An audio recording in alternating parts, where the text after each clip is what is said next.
Hello students, कैसे आप सभी। उम्मीद करता हूँ बहुत अच्छे होंगे।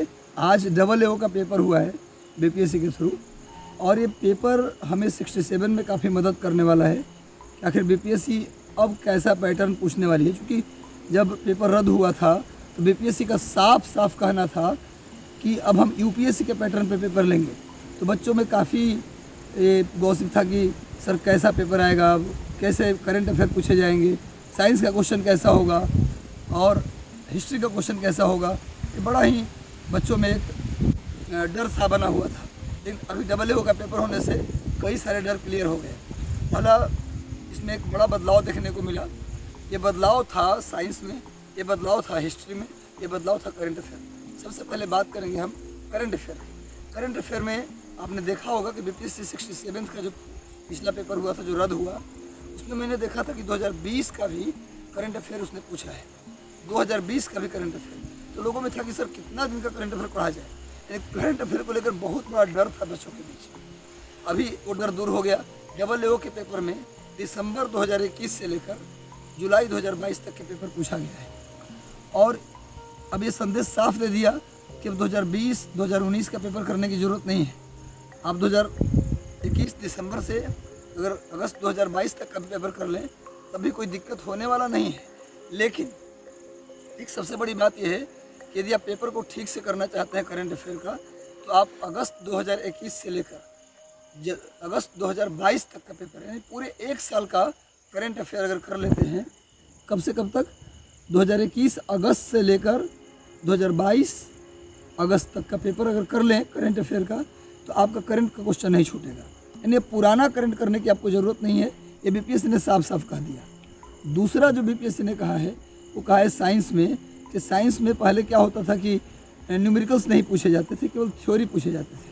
लेकिन इस बार पहली बार मैंने देखा कि फिजिक्स में 3 न्यूमेरिकल भी पूछे हुए हैं। तो न्यूमेरिकल का क्वेश्चन भी पूछा जा रहा है। तो ये कोई ठीक नहीं है। हो सकता है कि 5, 7, 10 क्वेश्चन भी न्यूमेरिकल का डाल दें।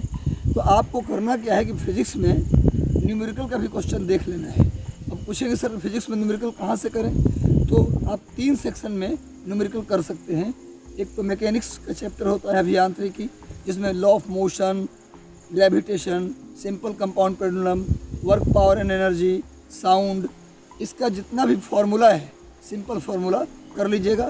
प्लस आप ऑप्टिक्स में चले आइए, दर्पण और लेंस में चले आइए, तो वहाँ लेंस की क्षमता निकालने का formula, lens formula, mirror formula देख लीजिएगा। प्लस करंट इलेक्ट्रिसिटी में आइएगा तो थोड़ा सा करंट V बराबर I और ओम का नियम पर जो फार्मूला है वो देख लीजिए। प्लस सीरीज एंड पैरेलल में जो जोड़ते हैं बिजली को, उसको आप उस पर जितने भी मैथ बनते हैं, R = R1 + R2 + R3 and R = 1/R1 1/R2 1/R3, मतलब पूरा इलेक्ट्रिसिटी वाला बेसिक आप देख लीजिए तो आपका हो जाएगा। इसके बाद तीसरा बदलाव हमें मिला डबल एओ का जो पेपर हुआ वो इतिहास में। इतिहास में अभी तक का ट्रेंड था कि 35-40 क्वेश्चन पूछे जाते थे मॉडर्न हिस्ट्री से। इस बार हिस्ट्री का क्वेश्चन उतना ही आया है जितना पहले आता था। लेकिन बदलाव क्या हुआ कि मेडिवल हिस्ट्री से क्वेश्चन जो 1, 2 या नहीं आते थे, इस बार 10-12 क्वेश्चन आ गए। तो एक बड़ा बदलाव ये है कि भैया आप अब केवल मॉडर्न हिस्ट्री करके मत जाइए, अब आपको पूरी हिस्ट्री करना होगा।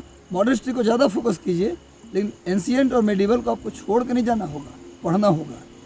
ठीक है, तो इसलिए ये 3 बदलाव हमको देखने को मिला। तो इतिहास, साइंस और करंट, जैसे मैंने कहा वैसे तैयार कीजिए, कहीं दिक्कत होने वाला नहीं है। साइंस में आप 9th 10th का एनसीईआरटी पढ़ लीजिए तो ज़्यादा आप सहूलियत में रहेंगे।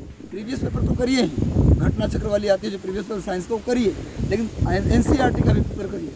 और अभी जो ये डबल एओ का पेपर हुआ उसमें मात्र 32,000 बच्चों ने पेपर दिया है। लेकिन जो सुनने में आया गया सेंटर से, ये बड़ा ही चिंताजनक स्थिति पैदा करती है, क्योंकि मात्र 32,000 बच्चों में जब पेपर लेट मिलना, पेपर नहीं पहुंचना, देर से होना, मुझे लगता है कि ये एक सोचनीय बात है, चिंतनीय बात है।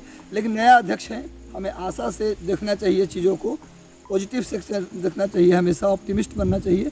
नए अध्यक्ष हैं, उन्होंने कई बदलाव भी आते ही बताया है कि ये सब बदलाव करेंगे। अगर वो बदलाव हो जाता है तो बीपीएससी में एक मिरेकल, एक बहुत बड़ा चेंज होगा।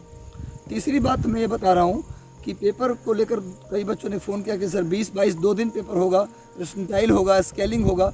मैं आपको बता दूं परसेंटाइल और स्केलिंग 2 दिन में पेपर अगर होगा तो होना ही पड़ेगा। क्योंकि मान लीजिए किसी दिन पेपर आसान आ गया, किसी दिन पेपर टफ हो गया, स्केल्ड नहीं किया जाएगा, तब पेपर को बढ़ाया नहीं जाएगा मार्क्स, और जो आसान पेपर उसको कम नहीं किया जाएगा, तो लेवल बराबर कैसे होगा। तो 2 दिन पेपर होगा तो स्केलिंग करना ही पड़ेगा। लेकिन अब सवाल तीसरा है कि सर 20-22 को पेपर हो जाएगा क्या? उस बीच में यूपीएससी का भी पेपर है, हो सकता है मे बी चांस है ज़्यादा कि डेट बढ़े भी। लेकिन आप अपनी तैयारी 20-22 सितंबर तक का करके रखिएगा।